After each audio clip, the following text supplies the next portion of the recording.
परमात्मा को पाने तथा उसका वास्तविक लाभ प्राप्त करने के लिए पवित्र बाइबल में प्रमाण है कि प्रभु ने मनुष्य को अपना ही स्वरूप बनाया। 6 दिन में सृष्टि रचकर 7वें दिन विश्राम किया। कुरान शरीफ में प्रमाण है कि हजरत मोहम्मद को खुदा स्वयं कह रहे हैं कि मैंने तुम्हें उस परमात्मा की महिमा बताने के लिए भेजा है। वो परमात्मा कबीर है जिसने 6 दिन में सृष्टि रची तथा 7वें दिन तख्त पर जा विराजा। उसकी खबर किसी बाखबर से पूछकर तो देखो। कृपया अवश्य सुनिए जगत गुरु तत्वदर्शी संत रामपाल जी महाराज के अमृत वचन। इस प्रकार ये 3 परमात्मा है। तो परम अक्षर ब्रह्म जो कुल मालिक है वो कबीर देव है। ये वही परमात्मा है जो बनारस में एक जुलाहे की भूमिका और एक कवि की भूमिका, एक तत्वदर्शी संत की भूमिका करके अपना कार्य संपन्न करके सैसरी चले गए थे। पुण्यात्माओं,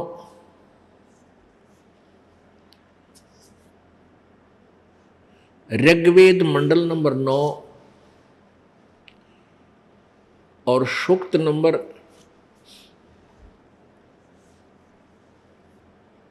82 और 86 में, वैसे तो वेदों के अंदर पूर्ण रूप से पूरी महिमा कबीर परमेश्वर यानी परम अक्षर ब्रह्म उस पूर्ण परमात्मा की ही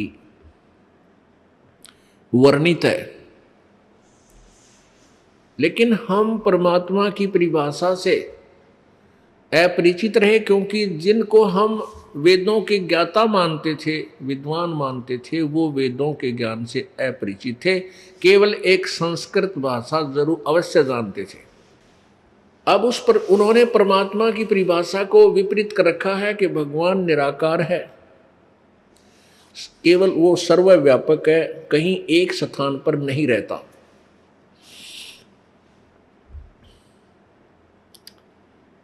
कुछ एक ने ऐसा भी कहा है कि वो ब्रह्मलोक में रहता है, और फिर वो भी कहते हैं वो निराकार है, वो किसी के समक्ष नहीं आता। इस प्रकार की जो उलट पुलट थ्योरी बना करके पूरे मानव समाज को भ्रमित कर दिया, जिस कारण से सभी मानव अपने अपने हिसाब से अपनी अपनी अटकल लगा करके ज्ञान प्रचार, ज्ञान आधार बना करके भक्ति कर रहे हैं। वो लोकवेद है। लोकवेद उसे कहते हैं, लोकवेद उसे कहते हैं जो अक्षेत्रीय ज्ञान हो और स्वयं विचार विमर्श से जो सेट किया गया हो, उसको लोकवेद कहते हैं। सुना सुनाया ज्ञान जिसका कोई आधार ना हो उसको लोकवेद बोलते हैं। कबीर परमेश्वर जी स्वयं ही अपनी महिमा आप ही व्याख्यान करते हुए बोलते हैं हमें समझाने के लिए। कबीर पीछे लग गया जाऊं था मैं लोकवेद के साथ, रस्ते में सतगुरु मिले दीपक दे दिया हाथ। अब लोकवेद के साथ कैसे लगे जा रहे थे? जैसे ये दास पहले पवित्र हिंदू धर्म में जन्म होने के कारण पहले हनुमान जी का पुजारी था, श्री कृष्ण और भगवान शिव के पुजारी था। अपना एक और देवता होता सबका पर्सनल, बाबा श्याम जी का पुजारी था। फिर जो भी कोई देवता के विषय में और भी कोई महिमा सुनी तो उसके भी पुजारी थे। हम श्री कृष्ण और श्री रामचंद्र जी को सुप्रीम पावर मानकर आश्रित थे। ब्रह्मा विष्णु महेश जी को हम सुप्रीम पावर मानते थे। इनको अजरो अमर सुना करते थे। इनके कोई माता पिता नहीं है, ये हम इस ज्ञान से हम परिचित थे। ये लोकवेद था, ये दंत कथा थी, यानी एक दूसरे से सुनी सुनाए। ये यथार्थ ज्ञान नहीं था, ये तत्व ज्ञान नहीं था। गीता जी अध्याय नंबर 4 के श्लोक नंबर 32 में बताया है कि जो अभी श्लोक 25 से लेकर 31 तक मैंने आपको वर्णन किया है अर्जुन, कि कोई ऐसी साधना करता है, कोई देवता पूजता है, कोई केवल व्रत रखता है, कोई प्राणायाम आदि करके, कोई योगा पर तक सीमित है। इस प्रकार के ज्ञान परमात्मा सच्चिदानंद घन की वाणी में ब्रह्मणे मुखे विस्तार से कहे गए हैं। वो विशेष ज्ञान है, वो वास्तविक ज्ञान है, वो तत्व ज्ञान है। और चौथे अध्याय के 34वें श्लोक में कहा है कि उस तत्व ज्ञान को तू तत्वदर्शी संतों के पास जाकर समझ। तत्वदर्शी संत की पहचान बताई है 15वें अध्याय के 5वें मंत्र में, कि जो उल्टे लटके हुए संसार रूपी वृक्ष के सभी पार्ट्स को, सभी विभागों को, जैसे तना कौन है, कौन भगवान समझो, क्योंकि संसार का वृक्ष का एग्जाम्पल दे करके प्रभुओं की उनकी अपनी अपनी महिमा समझाई गई है, प्रभु की परिभाषा बताई गई है। जो संत उल्टे लटके हुए संसार रूपी वृक्ष के पत्ते आदि सभी विभागों को विस्तार से बतावे, स वेदवित, वह वेद के तात्पर्य को जानने वाला है। तो कबीर परमेश्वर जी ने आकर स्वयं ही बताया था, अक्षर पुरुष एक पेड़ है, निरंजन वा की डार, और तीनों देवा शाखा हैं, ये पात रूप संसार। तो कहने का भाव यह है कि परमात्मा कह रहे हैं कि पीछे लग गया जाऊं था मैं लोक वेद के साथ। हमें बता रहे हैं जो अज्ञानतावश शास्त्र विरुद्ध साधना और ज्ञान ग्रहण किए हुए थे। रस्ते में सतगुरु मिले और दीपक दे दिया हाथ। ओह, अज्ञान रूप अंधेरे में लोक वेद के आधार से जो साधना यानी भक्ति के सफर में, भक्ति के मार्ग में जो हम अंधेरे में ठोकरें खा रहे थे, उसमें हमें तत्व ज्ञान रूपी एक दीपक प्रभु ने, सतगुरु ने दे दिया। अब उसकी रोशनी में हम ठोकर खाने से बच गए, हम देखकर ठीक मार्ग से चल रहे हैं, और पहले हम आंख अंधेरे में भटक रहे थे। तो परमात्मा कह रहे हैं कि पीछे लग गया जाऊं था मैं लोकवेद के साथ। लोकवेद क्या था? हम श्री राम, श्री कृष्ण, ब्रह्मा, विष्णु, महेश जी को अजर अमर, इनके कोई माता पिता नहीं है, ऐसा मान करके इनको सर्वेश्वर, महेश्वर, सर्वज्ञ और मृत्युंजय, कालज्ञ, सर्वेश्वा, सबके मालिक, कुल के सृजनहार, पता नहीं के उपमा दे रखी थी। अब पहले मानव समाज अशिक्षित था, केवल एक यानी हिंदू समाज पहले अशिक्षित था, लेकिन हिंदू समाज का एक वर्ग जिसको ब्राह्मण कहते थे, वो मुट्ठी भर होते थे, बहुत ही कम संख्या में। वो टीचर होते थे, उनको गुरु कहते थे, और हम समझते थे कि ये गुरु जी हैं, ये बड़े विद्वान हैं, संस्कृत को जानते हैं, और वेदों और गीता और पुराणों को इन्होंने ठीक से समझा है, और ये जो ज्ञान हमें बता रहे हैं वो फाइनल है।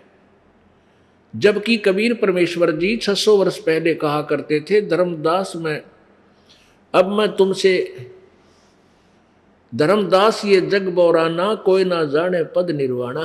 कोई भी मोक्ष मार्ग से परिचित नहीं है, और यही कारण मैं कथा पसारा, सबसे कही एक राम न्यारा। राम राम सब कोई बखाने, आदि राम कोई बिरलाए जाने। अब मैं तुमसे कहूं चिताई, त्रिदेवन की उत्पत्ति भाई। अपनी प्यारी आत्मा धर्मदास जी को परमात्मा ने बताया कि अब मैं तुमसे कहूं चिताई, तेरे तीन त्रिदेवन की, ब्रह्मा विष्णु महेश का जन्म बताता हूं कैसे हुआ। तो क्या बताते हैं कि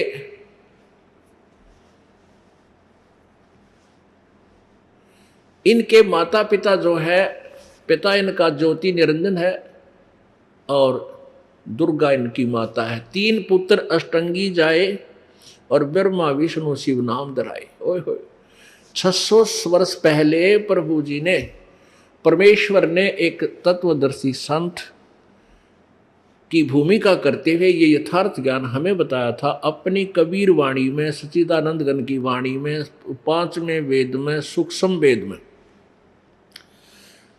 लेकिन उस समय हम परमात्मा की इस अमर वाणी पर विश्वास नहीं कर सके, क्योंकि हम यानी मानव समाज, हिंदू समाज, पवित्र हिंदू समाज उन नकली गुरुओं के द्वारा भ्रमित कर दिया गया था कि कबीर जी अशिक्षित हैं, इनको अक्षर ज्ञान नहीं है, इसलिए ये वेदों और गीता और पुराणों से अपरिचित हैं, ये झूठ बोल रहा है कि ब्रह्मा विष्णु महेश के माता पिता हैं, ये नासवान है। तो मानव समाज ने ये बात विशेषकर ग्रहण कर ली, सत्य मान ली कि हमारे गुरुजी शिक्षित हैं, अक्षर ज्ञान युक्त है, संस्कृत भाषा के बड़े विद्वान हैं, और सभी सदग्रंथ पुराण वेद और गीता जी सभी संस्कृत भाषा में लिखे हैं। तो कबीर जी झूठ बोल रहे हैं। उस परमेश्वर की वाणी अमर है और सत्य है, क्योंकि वो सत्य पुरुष हैं, वो सच्चे भगवान हैं, उनका एक एक शब्द सच्चा है। उसमें हम ये लाल के पहचानने योग्य नहीं थे, अब हम लाल पहचानने योग्य हो गए, हम सभी शिक्षित हो गए और सदग्रंथ अब कृपा करवाई परमात्मा ने, उन्हीं संस्कृत के विद्वानों द्वारा हिंदी में अनुवाद करवा दिया। अब हम, वैसे तो उन्होंने बहुत कुछ उलट सुलट भी किया, लेकिन वो सच्चाई को छुपा नहीं सके, इसलिए अनुवाद करना पड़ा। कबीर परमेश्वर जी कहते हैं कि चोर चुराई तुंबड़ी वो गड्ढे पानी में, वह गड्ढे वह ऊपर आवे न सच्चाई छानी ना। एक तुम्बा होता है, एक फल सीताफल के जैसा, पेठे जैसा, उसने तुम्बा बोलते हैं। अच्छा बड़ा हो जाता है वो, ऐसे पूरी गेंद सी, अंदर से उसके बीज निकाल दिए जाते हैं और वो खाली खोखा रह जाता है। तो कहते हैं किसी चोर ने वो तुम्बा चुरा लिया और उसको छुपाने के लिए पानी में छुपाने लगा, वो नीचे छोड़ कर आवे वो साथ ही ऊपर आ ले, वो नीचे दबावे वो साथ ही ऊपर आ जावे, यानी दबया नहीं, छुपा नहीं। तो कहते हैं इन अज्ञानियों ने सच्चाई को छुपाने की बहुत चेष्टा की अनुवाद करते समय, लेकिन फिर भी ये छुपा नहीं सके। कहते हैं चोर चुराई तुंबड़ी गड्ढे पानी में, वो गड्ढे हुआ ऊपर आवे न सच्चाई छानी ना। अब देखिएगा श्रीमद् देवी भागवत हिंदुस्तान की पवित्र प्रेस गीता प्रेस गोरखपुर से प्रकाशित और मुद्रित गीता प्रेस गोरखपुर से प्रकाशित पुस्तकें पवित्र हिंदू समाज के लिए एक करेंसी की तरह है, यानी बिल्कुल उसमें नो डाउट जो उसमें लिखा फाइनल है। और उसको पढ़कर पवित्र हिंदू समाज इस बात को समझ रहा है कि हमें गलत ज्ञान ग्रहण था, हम समझ नहीं सके। अब वो पुण्यात्माएं जाग रही हैं, क्योंकि जिन्होंने परमात्मा चाहिए वो अनाड़ी नहीं होते, वो बहुत पोलाइट होते हैं और वो तुरंत सत्य को देखकर स्वीकार कर लेते हैं। और परमात्मा कहते हैं जान बूझ साची तो जय और करे झूठते ने, और ताकि संगति है प्रभु सोपन में बिना दे। आँखें देख के और सब प्रमाण देख रहे हैं, फिर भी कोई नहीं मानता है, तो कहते हैं परमात्मा उसके तो दर्शन भी ना हो, इसे निकम्मे के, क्योंकि वो भगवान नहीं चाहता, वो शत्रु है इस समाज का, मानव समाज का।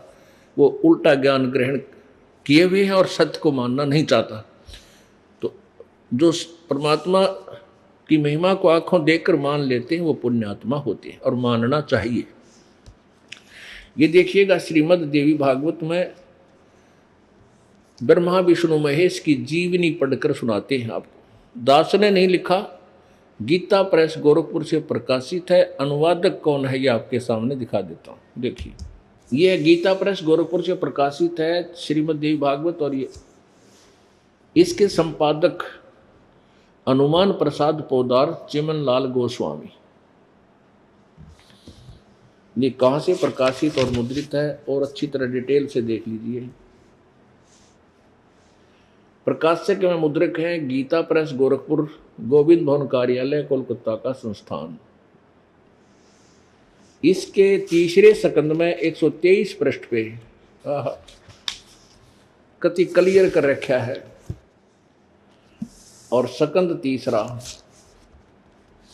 यहां देखिएगा 123 पृष्ठ पे, भगवान विष्णु अपनी माता दुर्गा की महिमा कर रहे हैं। तुम शुद्ध स्वरूपा हो, यह संसार, यह सारा संसार तुम्ही से उद्भासित हो रहा है। मैं ब्रह्मा और शंकर, मैं विष्णु, ब्रह्मा और शंकर, हम सभी तुम्हारी कृपा से विद्यमान है। हमारा आविर्भाव माने जन्म और तिरोभाव मीन मृत्यु। हमारा तो जन्म और मृत्यु हुआ करता है, केवल तुम ही नित्य हो, जगत जननी हो, प्रकृति और सनातनी देवी हो। अब भगवान शंकर बोले देवी, यदि महाभाग विष्णु तुम्ही से प्रकट हुए हैं, अर्थात विष्णु का जन्म भी आपसे ही हुआ है, तो उनके बाद उत्पन्न होने वाले ब्रह्मा भी आप ही के बच्चे हुए, बालक हुए। फिर मैं तमोगुणी लीला करने वाला शंकर क्या तुम्हारी संतान नहीं हुआ? अर्थात मुझे भी जन्म देने वाली, उत्पन्न करने वाली तुम ही हो। सिवे संपूर्ण संसार की सृष्टि करने में तुम बड़ी चतुर हो। इस संसार की सृष्टि, स्थिति और संहार में तुम्हारे गुण सदा समर्थ हैं। उन्हीं तीनों गुणों से उत्पन्न हम ब्रह्मा, विष्णु एवं शंकर नियमानुसार कार्य में तत्पर रहते हैं। ये तो हमारे पवित्र सदग्रंथ बोल रहे हैं, बता रहे हैं। पवित्र श्रीमद् देवी भागवत अर्थात दुर्गा पुराण ने, देवी पुराण ने सिद्ध कर दिया कि ब्रह्मा, विष्णु, महेश का जन्म मृत्यु होता है। ये अविनाशी नहीं है, नाशवान है। और दुर्गा इनकी माता है। रजगुण ब्रह्मा है, सतगुण विष्णु, तमगुण शिव जी। ये हमारे सदग्रंथ आज हमें प्रमाणित कर रहे हैं। ये 600 वर्ष पहले भी ऐसे ही लिखा था, पर वो ही अंग्रेज इसमें संस्कृत में लिखा था और हम पढ़ नहीं सके। और अन्य वर्ग को ब्राह्मण के अतिरिक्त संस्कृत पढ़ना अलाउड भी नहीं था, ऐसा प्रतिबंध था। अब परमेश्वर ने क्या बताया था 600 वर्ष पहले, वो भी सुनिए। धर्मदास ये जग बोराना, कोई न जाने पद निर्वाणा। परमात्मा कह रहे हैं अपनी प्यारी आत्मा,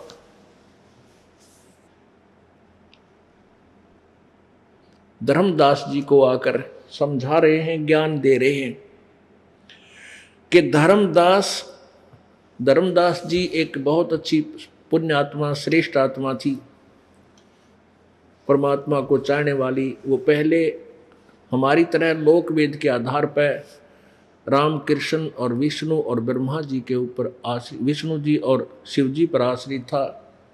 जैसे भी उनके गुरु जी ने ज्ञान दिया था, रूपदास जी ने, वो 68 तीर्थों की भी यात्रा किया करता था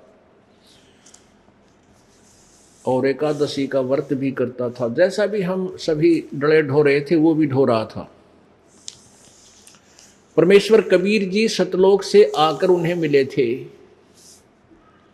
पुण्यात्माओं, हमने परमात्मा को पहचानना है और ये सत्संग एक टीचिंग प्लेस है, एक शिक्षा स्थल है और आप विद्यार्थी हैं और ये दास इसका लेक्चरर बना दिया, भगवान ने टीचर बना दिया।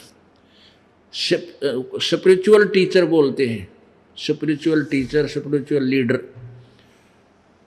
इस धार्मिक शिक्षक बना दिया और आप शिक्षित हैं, बालक नहीं है। आज मानव का दिमाग इतना विकसित है, इतने बड़े बड़े इंस्ट्रूमेंट, इतने सुंदर आइटम बना दिए, सोच भी नहीं सकता कि मानव बना सकता है। तो अब इसी इंटेलिजेंट मानव को, इसी बुद्धिमान मानव को परमात्मा की तरफ डाइवर्ट करना है, बस इतनी सी बात है।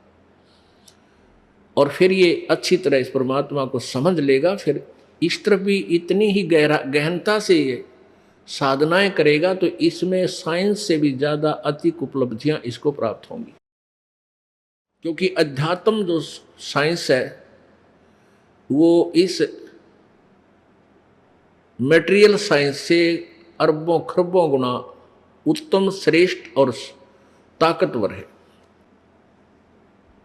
अब आपको पहले थोड़ा सा ये पहचान करवानी है, परमात्मा सचमुच वही है जो कबीर परमेश्वर में जो गुण है, कबीर परमेश्वर जी में जो लक्षण है, जो हमने 600 वर्ष पहले उनके विषय में लिखा हुआ आज पढ़ा, तो वो वेद भी समर्थन कर रहे हैं। देखिएगा पवित्र वेद हमें क्या परमेश्वर की बारे में क्या बता रहे हैं। परमेश्वर कहा करते थे कबीर जी, वेद मेरा भेद है, मैं ना वेदन के माही, जौन वेद से मैं मिलूं वो वेद जानते नाही। गीता जी अध्याय नंबर 4 के श्लोक नंबर 32 में कहा है कि जो 25 से लेकर 31 तक जो ज्ञान मैंने बताया है अर्जुन, कोई ऐसी अनुष्ठान करता है, कोई ऐसे अनुष्ठान करता है, कोई ऐसी साधना करता है, इस प्रकार की बहुत विस्तार से साधना है ब्रह्मणे मुखे।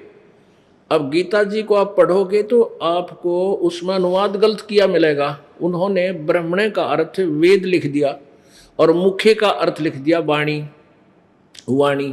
उन्होंने वेद की वाणी लिख दिया, जबकि लिखना था सच्चिदानंद घन ब्रह्म की वाणी। ब्रह्मणे का अर्थ आप देखिएगा गीता जी अध्याय नंबर 17 के श्लोक नंबर 23 में, ओम तत्सत इति निर्देश है ब्रह्मणे त्रिविद समर्थ है। वहां इन्होंने ही अनुवाद किया है, अनुवादकर्ता गीता प्रेस गोरखपुर वालों ने कि उसमें लिखा है ब्रह्मणे माने सच्चिदानंद घन परम, यानी पूर्ण परमात्मा परमेश्वर। तो यहाँ हम सच्चिदानंद जो ब्रह्मणे का अर्थ है 4 अध्याय के 32वें श्लोक में, यहाँ हमने ब्रह्मणे का अर्थ लिख लेना चाहिए सच्चिदानंद घन, बाकी ठीक है। मुखे माने वाणी में, सच्चिदानंद घन की वाणी में, अर्थात 5वें वेद में, सूक्ष्म वेद में, परमेश्वर के मुख से उच्चारित, मुखे माने मुख में, जो मुख से उच्चारित मुख्य ज्ञान में, उसमें विस्तार से कहे गए हैं। तो वो परमात्मा कहते थे कि वेद मेरा भेद है, मेरे ही विषय में बता रहा है, पर मैं मिलो वेदन में नाही, मैं वेदों की में वर्णित विधि से मेरी प्राप्ति नहीं हो सकती, क्योंकि उसमें ऑप्शन छोड़ दी। यजुर्वेद अध्याय नंबर 40 के श्लोक नंबर 10 से 13 में स्पष्ट किया है कि कोई तो परमात्मा को उत्पन्न होने वाला, जन्म लेने वाला मानता है, कोई जन्म ना लेने वाला, कोई साकार, कोई निराकार। इसका विशेष ज्ञान तो तत्वदर्शी संत बताएंगे, उनसे सुनो। वही पवित्र गीता जी अध्याय नंबर 4 के श्लोक नंबर 34 में कहा कि उस ज्ञान को जो 4 अध्याय के 32वें श्लोक में जिस सच्चिदानंद घन की वाणी के विषय में लिखा है, उस तत्व ज्ञान को, उस 5वें वेद को तू तत्वदर्शी संतों के पास जाकर समझ, उनको दंडवत प्रणाम करने से, कपट छोड़कर उनके समक्ष प्रार्थना करने से वो तत्वदर्शी संत तुझे परमात्म तत्व के बारे में, यानी उस परम अक्षर ब्रह्म के बारे में जानकारी देंगे। तो परमात्मा कहते हैं कि जिस वेद से मैं मिलूं, वेद माने ज्ञान, जिस ज्ञान से, वो 5वां वेद जो है उसमें लिखी है परमात्मा की महिमा की वाणी, उसके पाने का विधि, कौन सा सतनाम है, वो 2 अक्षर का नाम कौन है, सार नाम क्या है, तो ये वेदों में और गीता जी में नहीं है। इसलिए कहता है जौन वेद से, जिस ज्ञान से मैं मिलूं ये चारों वेद जानते नहीं। अब देखियो वेद परमात्मा का भेद कैसे बता रहे हैं कबीर जी का, परम अक्षर ब्रह्म का। देखिएगा ऋग्वेद मंडल नंबर 9, अब मैं आपको दिखाएंगे ये कहाँ से प्रकाशित है। प्रकाशक हैं सार्वदेशिक आर्य प्रतिनिधि सभा, महर्षि दानंद भवन, रामलीला मैदान, नई दिल्ली। कहाँ से मुद्रित है? Prince offset printers, 1510 Pataudi house, नई दिल्ली, दरियागंज नई दिल्ली। अब इसके देखिए सूक्त नंबर 86 के मंत्र नंबर 26 और 27 में, ऋग्वेद मंडल नंबर 9 सूक्त नंबर 86 और मंत्र 26-27 आपको पहले दिखाते हैं। ऋग्वेद मंडल नंबर 9 सूक्त नंबर 86 यानी 86 मंत्र नंबर 26। इसमें क्या है कि यज्ञ करने वाले यजमानों के लिए परमात्मा, यज्ञ माने साधना, अनुष्ठान, धार्मिक अनुष्ठान करने वाले यजमानों यानी साधकों के लिए परमात्मा सब रास्तों को सुगम करता हुआ उनके सब रास्ते खोल देता है, खोलता हुआ उनके विघ्नों यानी संकटों को मर्दन करता हुआ, नष्ट करता हुआ और उनको पवित्र करता हुआ और अपने रूप को सरल करता हुआ, यानी अपने वास्तविक रूप जो तेजों में रूप है उसको हल्का तेज पुंज का रूप धारण करके करता हुआ, वह कांति में यानी तेजों में परमात्मा कबीर। अब यहां देखें इसको, कबीर अतो, इन्होंने इसको लिख दिया ऐसे कवि ही, हम इसको कबीर भी बोल देते हैं, हम इसको कबीर देव भी कह सकते हैं, कबीर भगवान, हम कबीर देव बोलने लगे हम इसको अपभ्रंश करके, ये है ऐसे ही। वेद इसको कवि बोलते हैं, हम उसको कबीर देव कहते हैं, हम उसको कबीर देव, कबीर साहब, कबीर अल्लाह, अल्लाहू अकबर ऐसा बोलते हैं। वो कबीर है, कबीर देव है, हम यहाँ कबीर देव भी लिख सकते हैं। इन्होंने लिखा है वो परमात्मा सर्वज्ञ, विद्युत के समान क्रीड़ा करता हुआ यानी बिजली जैसी गति से चलता हुआ, वर्णीय पुरुषों यानी श्रेष्ठ मनुष्यों को, अच्छी आत्माओं को मिलता है, प्राप्त होता है, आता है। आगे देखो 27 में क्लियर कर दिया, प्रेम की वे सैकड़ों धाराएं जो नाना रूप में स्थिति को लाभ कर रही हैं, वे परमात्मा को प्राप्त होती हैं। प्रकाश पुंज परमात्मा, वो तेज पुंज का भगवान। गरीबदास जी कहते हैं तेज पुंज तन दे धरकर अन्य दे धरकर इस विध हमको भेंट ही, यहाँ इसलिए इस प्रकार आके मिलते हैं हमारे को। तेज पुंज परमात्मा को बुद्धिवर्तियां विषय करती हैं, जो परमात्मा ध्रुवलोक के तीसरे पृष्ठ पर विराजमान है, यानी सतलोक में जो रहता है उसके आखिरी हिस्से पर विराजमान है, वो वहाँ रहता है, प्रकाश रूप है, और वह प्रकाश रूप है यानी तेजों में है, उसको बुद्धिवृत्तियाँ प्रकाशित करती हैं। अब देखो 82, अब देखिएगा 82 में 82 में ऋग्वेद मंडल नंबर 9 का सूक्त नंबर 82, इसमें 1, 2, 3 ये आपको श्लोक दिखाते हैं जो कति क्लियर करेंगे। ये देखिएगा, ऋग्वेद मंडल नंबर 9 सूक्त नंबर 82 और मंत्र नंबर 1। जो सर्वो उत्पादक प्रभु यानी सबका उत्पन्न करने वाला, प्रकाश रूप, सद्गुणों की वृष्टि करने वाला, पापों को हरण करने वाला यानी पाप नाशक, वह राजेव राजा के समान, राजा की तरह यानी एक वृंद का मुखिया, लाखों करोड़ों शिष्यों का एक मुखिया गुरु रूप में, राजा के समान दर्शनीय है, के समान दर्शनीय है यानी देखने योग्य है, साकार है, वेद बता रहे। और वह क्या करता, वह पृथ्वी आदि लोक लोकांतरों के चारों ओर शब्दमान हो रहा है। अब आगे देखिए क्या होगा, वह वर्णीय पुरुषों को, वर्णीय माने श्रेष्ठ पुरुषों को, भक्तों, वर्णीय मानी अच्छे पुरुषों को, जो दृढ़ भक्त हैं उनको पवित्र करता हुआ प्राप्त होता है, उनको आकर मिलता है। अच्छे भगत हैं जो पक्के, जिस प्रकार विद्युत स्नेह वाले स्थानों को आधार बनाकर प्राप्त हो, जैसे विद्युत माने बिजली की तरह, बिजली की जैसी गति से कहते हैं परमात्मा कहते हैं पहुंचूंगा क्षण एक में, इतनी देर में सतलोक से चलकर अपने भगत के पास आ जाता हूं, पहुंचूंगा क्षण एक में जन अपने के हेत, हिरणाकुश उदर उदारिया और रावण मारा खेत। कहते ये सब खेल हमारे किए हुए थे, तुम अनजान पड़े में किसी और प्रभुओं पर महिमा लादे हुए थे।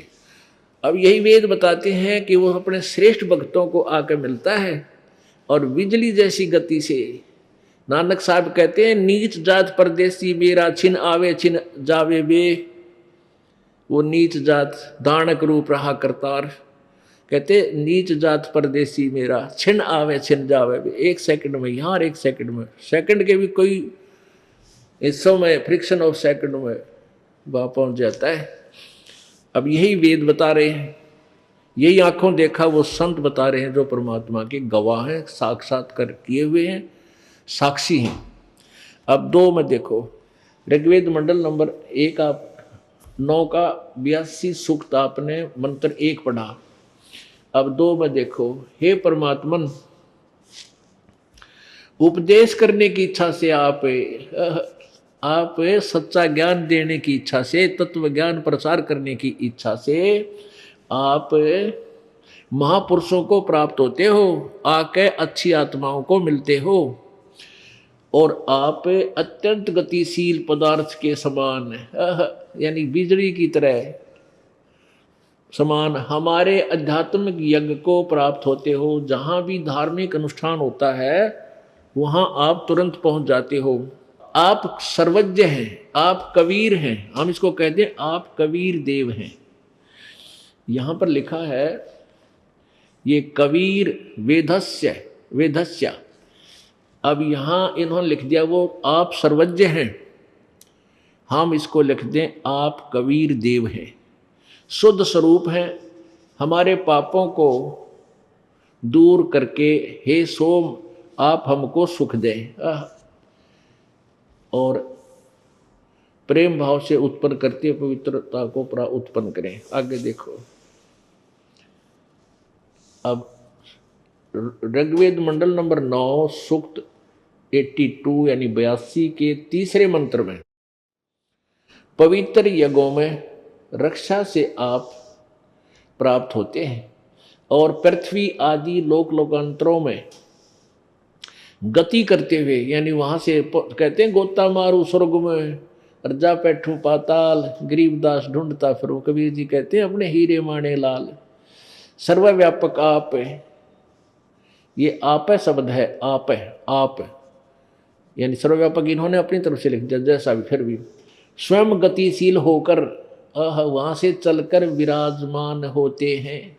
इससे क्या सिद्ध हो गया कि वो परमात्मा राजा की तरह दर्शनीय है, साकार है, तीसरे ऊपर सतलोक में 3रे हिस्से में यानी टॉप मोस्ट प्लेस्ड पर रहता है, क्योंकि सतलोक के भी 3 विभाग हैं वहां पर।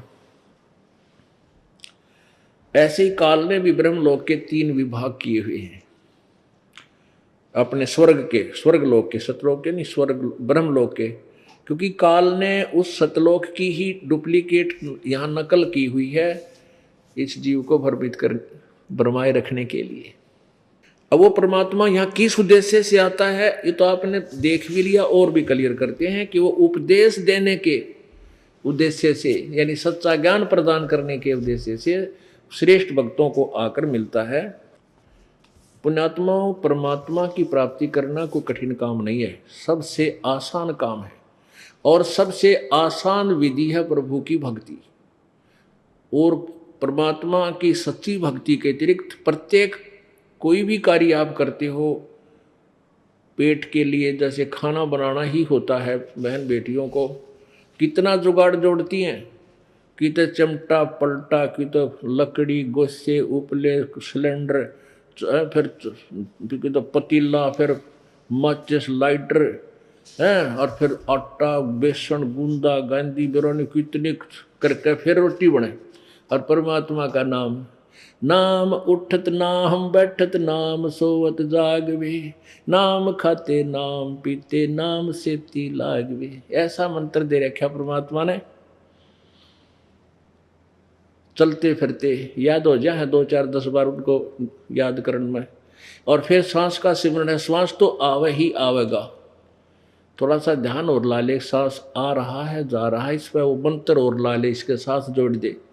चलते फिरते बस में सफ़र में कहीं भी आप जब भी टाइम लगे, जब वह भक्ति कर, उसमें ना कुछ इकट्ठा करना, ना किता अग्नि जलानी, ना आटा गूंदना, ना कोई चमटा पलटा कड़छी इकट्ठी करनी, कितना आसान।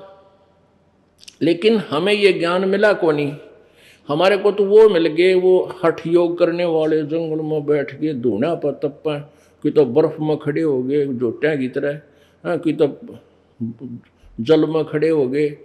हमने सोचा करते भाई ये पाओगे भगवान, हमारा नंबर नहीं। अब पता चला वो तो डले डोया करते, वो तो शास्त्र विरुद्ध साधना करते थे। अब आपको दिखाते हैं और परिपक्व करते हैं। ये देखिएगा ऋग्वेद मंडल नंबर 9 सूक्त नंबर 20 9 सूक्त नंबर 20 का मंत्र नंबर 1। ये कबीर देव है, कबीर देव स्पष्ट है, कबीर देव वह परमात्मा। कबीर का अर्थ लिख दिया ना मेधावी, और अवय माने सबका रक्षक। अवय अवय होता है वैसे अविनाशी, सबका रक्षक। देवविते विद्वानों की तृप्ति के लिए ज्ञान को देता है, वह है कबीर परमात्मा। अब मान लें इनकी बात को कि वह कवि, वो कवि रूप में आता है। वैसे वो ऋग्वेद मंडल नंबर 9 के और सूक्त नंबर 96 के मंत्र 16, 17, 18, 19 और 20 में वो स्पष्ट किया है कि वो परमात्मा कबीर देव है, और वो अपनी महिमा की वाणी अपने 5वें वेद को, इस तत्व ज्ञान को लोकोक्तियों के माध्यम से, कविताओं के माध्यम से बोल बोल कर उच्चारण करके आवाज लगा लगा के बोलता है। इसलिए वो प्रसिद्ध कवियों में से भी एक होता है। लेकिन वो होता है भगवान, वो होता है प्रभु। तो यहां भी वही बताते हैं कि वो परमात्मा वो कबीर वाणी के द्वारा अपना ज्ञान देता है। वही गीता जी अध्याय नंबर 4 के श्लोक नंबर 32 में सच्चिदानंद घन की वाणी कहा है, लिखा है ब्रह्मणे मुखे। अब यहां उसी के विषय में देखिए, ऋग्वेद मंडल नंबर 9 सूक्त नंबर 20 मंत्र नंबर 1 में वह परमात्मा कबीर देव, ये कबीर मेधावी है और उस सब का रक्षक है, विद्वानों की तृप्ति के लिए ज्ञान को देता है, और सहनशील है, संपूर्ण दुष्टों को संग्रामों में तिरस्कृत करता है। वैसे तो बहुत से प्रमाण और भी हैं, एक और भी दिखाना पड़ेगा आपको कि वो परमात्मा तीसरे धाम में रहता है। अब फिर देखिएगा यही ऋग्वेद मंडल नंबर 9 और सूक्त नंबर 96, ऋग्वेद मंडल नंबर 9 सूक्त नंबर 96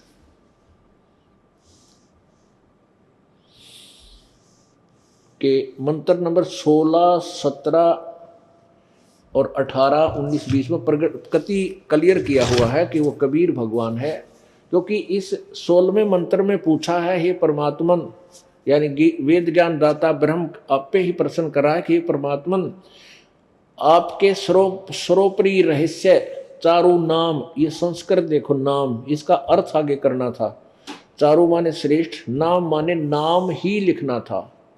जो तुम्हारी संज्ञा है, जो तुम्हारा नाम है, आप उसका ज्ञान कराएं। आपका जो वास्तविक यानी श्रेष्ठ नाम है वो बताओ कौन सा है, उसके बारे में क्या बताया है।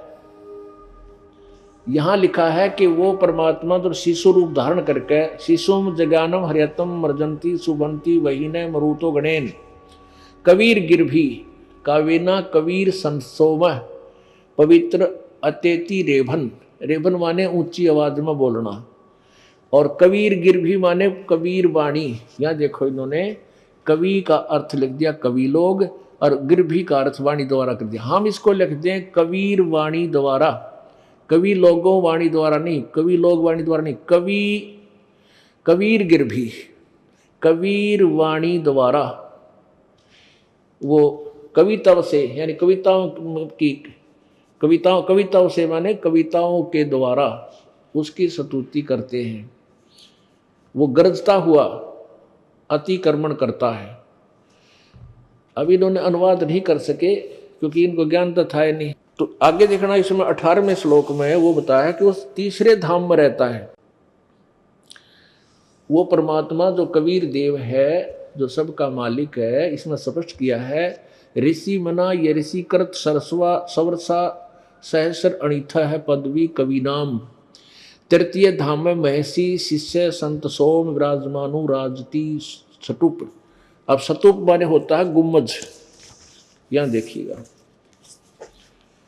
सोम स्वरूप परमात्मा पालन की इच्छा करता हुआ तीनों लोकों में प्रवेश करके सबका धारण पोषण करने के लिए जो महान वह परमात्मा तृतीयम धाम, तृतीयम यानी तीसरे धाम माने स्थान में, ये इन्होंने अनुवाद अपने हिसाब से किया। देवयान और पितृयान इन दोनों से पृथक तीसरा जो मुक्ति धाम है, तृतीयम धाम, उस तीसरे मुक्ति धाम में उसमें विराजमान है।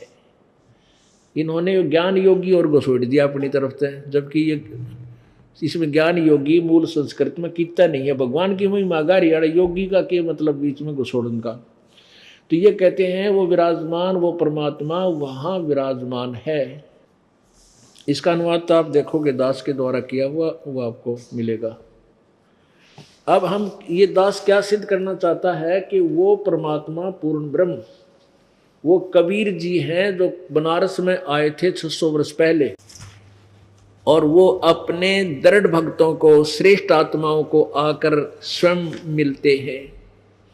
उनमें से एक आदरणीय धर्मदास साहिब जी भी हैं, जो बांधवगढ़ के अंदर पवित्र हिंदू धर्म में जन्म होने के कारण इसी लोक वेद के आधार से पूरी दृढ़ता के साथ ब्रह्मा विष्णु महेश को अजरो अमर मान के, सर्वेश्वर मान के, महेश्वर मान के इन्हीं की पूजा किया करता था। ब्रह्मा की नहीं करते थे हम, विष्णु और शिव की पूजा करते थे। उन्हीं के अवतार श्री राम और श्री कृष्ण जी को ही मानकर उन्हीं की लीलाओं का गुणगान करते और सुनते थे।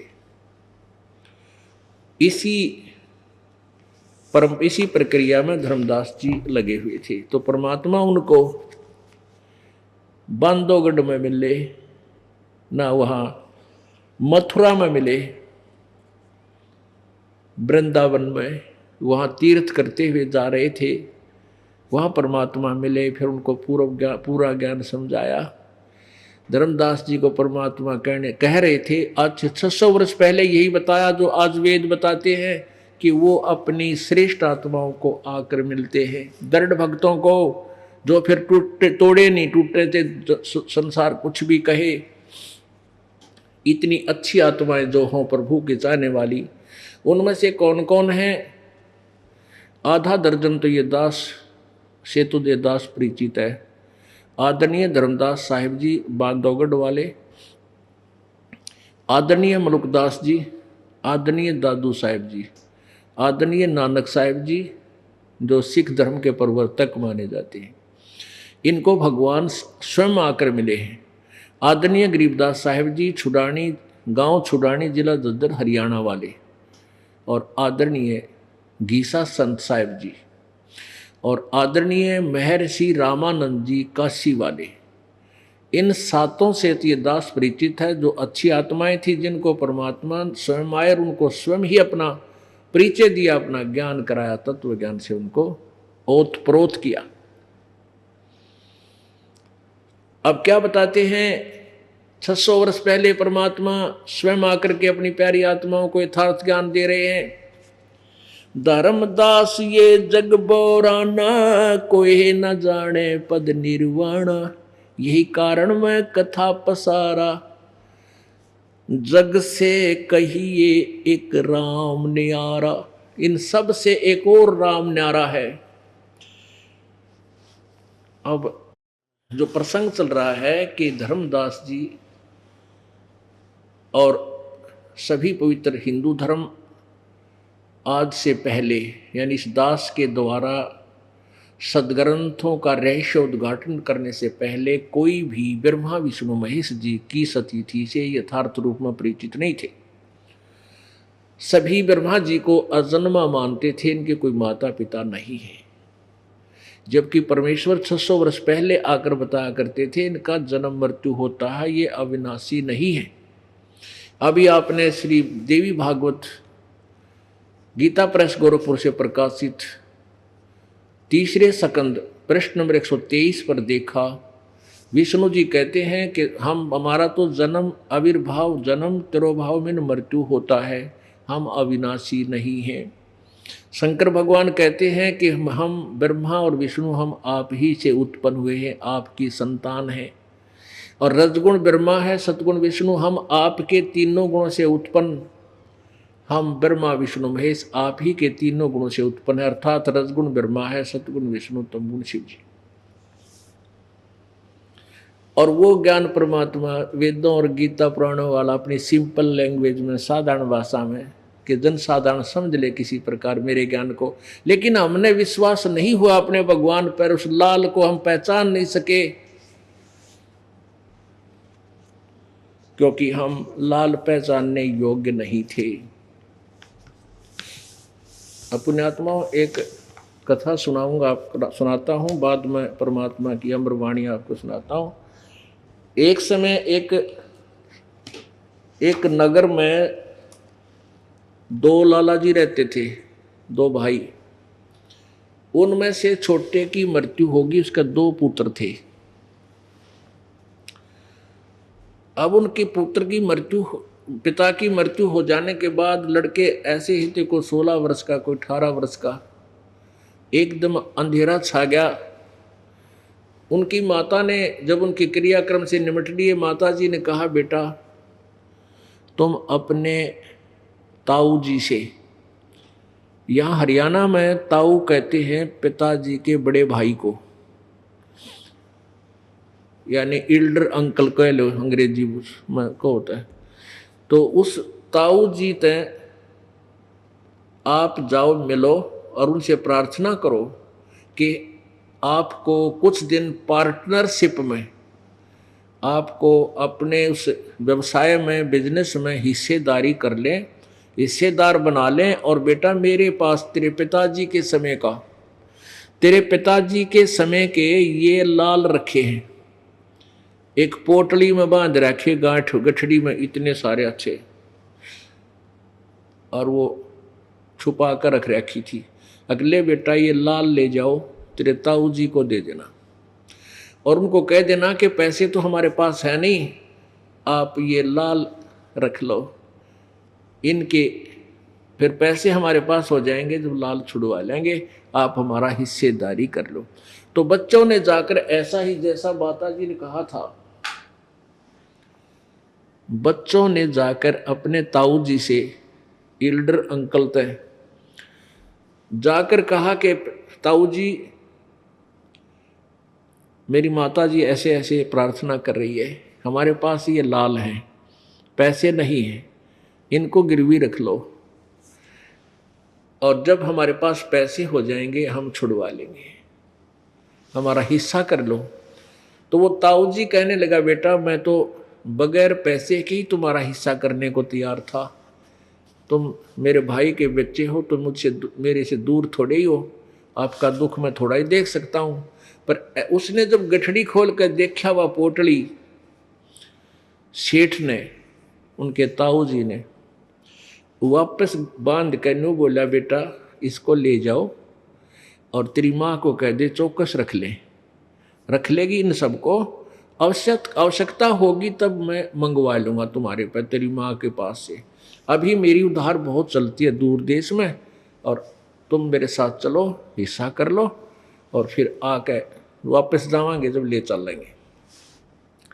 उन दोनों बच्चों को ने जाकर वो पोटली अपनी माता जी को दे दी और कहा, माता जी ऐसे ऐसे ताऊ जी कह रहे हैं। तो उसकी माँ बोली, बेटा कोई बात नहीं, आपका पैसा कभी ले लियो, आके चौकस रखूंगी, संभाल कर रख दिया। अब वो दोनों बच्चों को ले गया दूसरे शहरों में जहाँ से वो माल खरीद कर लाता था, कुछ उधार भी लाता था। तो दोनों बच्चों को साथ लेकर बिजनेस किया, कुछ सामान बुक करा लिया कि इतना बोरी आटे की, गेहूं की, इतनी बूरा की। तो एक स्थान से 50,000 रुपये का सामान उधार के लिए बुक करा लिया एक लाला जी थे और कहा कि हम आपके पैसे फिर दे देंगे, वापस आएंगे तब। जब वो जहां रुके हुए थे तीनों, उनका अंकल और वो दोनों बालक जिस धर्मशाला में रुके हुए थे वहां आ गए। वहां आकर के उस ताऊ जी ने एक लाल उठाकर, चमकली सी वस्तु गोल गोल, उन बच्चों से कहा, बेटा जाओ, ये लाल है, उस सेठ को दे दो जिसे 50,000 का सामान हमने उधार लिया है, और कहना ये लाल हमारा गिरवी रख लो, वापस हम आएंगे, तुम्हारा पैसा दे देंगे, अपना लाल वापस ले लेंगे। अब वो दोनों बच्चे गए, सेठ जी से कहा, ले लाला जी, मेरे ताऊ जी ने कहा ये लाल है, इसको गिरवी रख लो, अपने पास रख लो, ये 50,000 का सामान हमने लिया है, फिर आएंगे तो तुम्हारे पैसे दे देंगे, लाल अपना ले लेंगे। अब उस सेठ ने बुलाया वो एक व्यक्ति जोरी, जो लाल की परख करना जानता था, उसको दिखा के भी देख ये लाल ओरिजिनल है या डुप्लीकेट। उस जोरी ने अपना जंतर मंत्र करके चेक करा, कहने लगे भाई तो डुप्लीकेट है, लालड़ी है, लालड़ी लालड़ी है, ये तो 200 रुपये की भी कोई ना, ये 50,000 की बात, 1 लाख का, लाखों रुपए का होता है वो लाल। तो अब उस सेठ ने जिससे पैसा लिया था वो गली में मारा फेंक के, और 36 सुनाई बली बुरी कि तेरे ताऊ जी भाई ऐसे इतना दिखा करते, ये ठग हो गए, ठगे हैं, मैं के नट्टू था, फिर आके दे दो, इधर ठगन लग गए हैं, लाल की जगह लालड़ी बतावें। तो खूब अच्छी बुरी कही। वो बालक डर गए, घबरा गए, एकदम चिंतित हो गए। गली में से लाल उठा के आगे ताऊ जी से कहा, ताऊ जी, वो लाला जी तो बड़ा निकम्मा, आप इस लाल को एक आदमी बुला, उसने कोई और दूसरी दुकान पर है, वो ने बोला ये लालड़ी है, लाल को नहीं। और लाला जी तो घना गर्म हो गया, बाहर फेंक दी सड़क पर। अन्य बोला ये तो 200 रुपये की भी कोई ना लालड़ी, लाल तो लाख रुपए का उसे है, तुम ठग हो, तुम्हारा ताऊ ठग तो नहीं था, पर ठगन क्यों लग गया हमारे को, ऐसी क्या आपत्ति आ गई, मैं क्या मना करूं था उसको उधार से। अब वो ताऊ जी तो जान था कि क्या रिएक्शन होगा इनके साथ, तो फिर वो कहता रहे, बेटा वो सेठ गलत नहीं भाई, ठीक कह रहा था, ये तो लालड़ी है रे, सचमुच मेरे से गलती से दे दी बेटा। अरे देख लाल तो ये रखा इधर देख, वो उठा कर दूसरी तरफ से और देखा, बेटा वो हो भाई वो ठीक बोल रहा था, लाल तो ये रह गया बेटा, धोखे से मैंने लालड़ी दे दी, यह तो सचमुच एक आने की भी कोई ना बेटा, इसकी कोई कीमत नहीं है, ये तो धोखा देने साथ रखूँ मैं, कोई चोर ठगावत इसने लेकर भाज दिया, ओरिजिनल ना छेड़ा, इसलिए ले रहा था बेटा इसको। जाओ दोबारा सेठ को कहो मेरा ताऊ जी जो है बेईमान नहीं है, ये शब्द आप आगे से मत कहना, और ले तेरा लाल रख ले गिरवी। वो दोनों भाई गए, उन्हें भी देखा ढंग से, सचमुच ही तो दिन रात का अंतर है लाल और लालड़ी में। उस सेठ को जाकर सारी कहानी बताई कि हमारा ताऊ जी धोखेबाज नहीं है, गलती से धोखे में वो लालड़ी दी गई, देख लाल दिखा ले तेरे किससे ना। तो उसने फिर वही व्यक्ति बुलाया सेठ ने, उसने आते ही चेक करके बता दिया कि हाँ ये लाल है, ओके है। अब वो सेठ जिससे उधार ली थी वो कहता है, देखो बालको देखो, थरा आँखों तो ये ऐसा हो सा लाल है, कहने का भाव ये, उन बच्चों को ऐसा झटका लग गया, वो घटना वो भूल नहीं सके, और लाल और लालड़ी की पक्की दृढ़ निश्चय हो गया कि इसी लाल है, ऐसी लालड़ी होती है। और लालड़ी तो एक आने की भी कोनी। दोनों बच्चे और वो ताऊ जी लेकर अपना सामान जहाज के द्वारा घर आ गए। ताऊ जी ने कहा कि बेटा जाओ, तुम्हारी माँ पर वो लाल ले आओ, और फिर चलेंगे ना कल परसों वापस, तो उन लाल ले चलेंगे, और भाई और सामान किसी का कई उधार हो रही है, उन्हें ठीक दे दिवा का अपना कर्जा उतारेंगे। दोनों बच्चे भागे गए घर पे, और जाते कहते माँ वो लाल दे।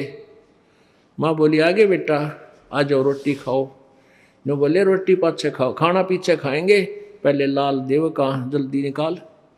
ताऊ जी को दे के आते हैं, बहुत पैसा कुछ कर्ज हो गया, और वो कहते भाई इब ले आइयो वो लाल। उसकी माँ बोली ले बेटा न्यो के न्यो रख रखी है, मैंने तो संभाल के। और बलका ने सोची तुम देख लो लाल है, लालड़ी के ताऊ जी के सामने शर्मिंदा होना पड़े।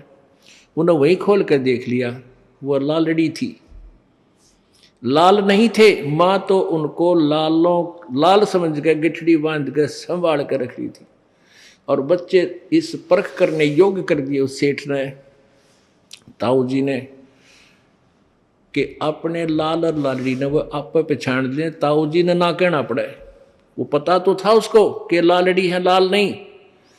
तो वो लड़के कहने लगे माँ, उड़े पटक दिए ठाक उन बच्चा ने वहीं पर चूल्हे में। कहने लगे माँ आप तो कति भोली हो, आपने कुछ किसी बात का ज्ञान नहीं। ये लाल को नहीं लालड़ी है, लाल तो 1 लाख रुपए का उसे 9 लाख रुपए का, और ये तो एक आने की भी कोई ना, 200 रुपये की भी कोई नहीं। तो मामा बोली बेटा मैंने तो पता नहीं, मैंने तो सोचा लाल है, तेरे पिताजी के समय के रखे हुए थे। अब वो दोनों बच्चे फिर ताऊ जी के पास गए, उनका चेहरा उतरा हुआ था। ताऊ जी तो जान गया कहाँ बच्चे आप पर करकाए हुए। कहने लगे ताऊ जी मेरी बाह नवा बिल्कुल सादी बोली है, उसको पता को नहीं, वो लाल को नहीं थे ताऊ जी, लालड़ी थी लालड़ी।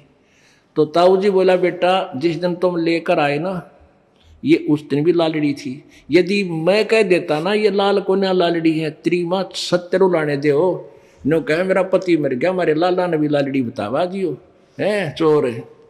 और बेटा मैंने आप ना कह करके आपको इतना शाना कर दिया, लाल और लालड़ी की परख करने योग्य कर दिया, आपने पटक दिए ठाक हुए। तो ये दास चाहता है कि इस पवित्र मानव समाज को लाल और लालड़ी यानी ओरिजिनल ज्ञान और डुप्लीकेट ज्ञान की पहचान करने योग्य बना दूं, ताकि आप अपने अपने मजहब के जो दंत कथाओं में बड़े हुए जो ज्ञान है उनको आप पर पटक दो ठाक।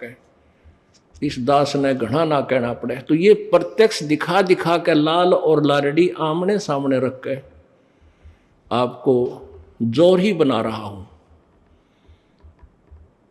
अब परमात्मा ने 600 वर्ष पहले वो लाल वो रखे थे, जिनको इन अज्ञानियों ने लालड़ी बता रखा था, और जो लाल हमारे सदग्रंथों में छुपे थे वही लाल सदग्रंथों में, गीता पुराण और वेदों में, वही परमेश्वर की वाणी में।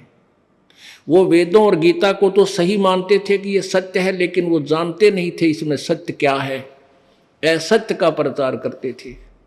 वो लाल की आड़ में लालड़ी बेचा करते थे, लालड़ी देते थे, दुनिया को निर्धन बना दिया, भक्तिहीन कर दिया। शास्त्रीय विधि को त्याग कर मनमाना जो आचरण करते हैं उनको ना तो कोई सुख होता, ना उनकी गति होती, और न ही उनका कोई कार्य सिद्ध होता, कोई सिद्धि प्राप्त भी नहीं होती। प्रमाण है गीता जी अध्याय नंबर 16 के श्लोक नंबर 23 में।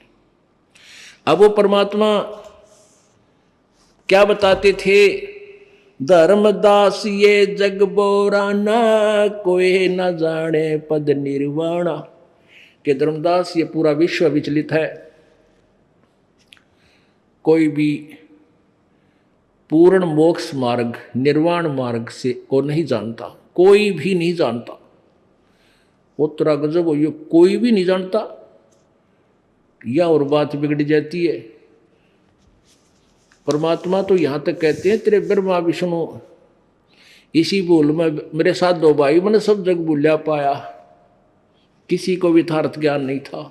इसी बोल में ब्रह्मा भूलिया जिसने चारों वेद सरसाया, और वेद पढ़ के पंडित भूलिया वो मर्म भेद नहीं पाया। इसी भूल में विष्णु भूलिया जिन्हें वैष्णो धर्म चलाया, और तीर्थ व्रत का बांध महात्म बहुविध जीव भरमाया। इसी भूल में शंकर भूलिया जिन भिक्षुक पंथ चलाया, और सिर पर जटा हाथ में खप्पर घर घर अलख जगाया।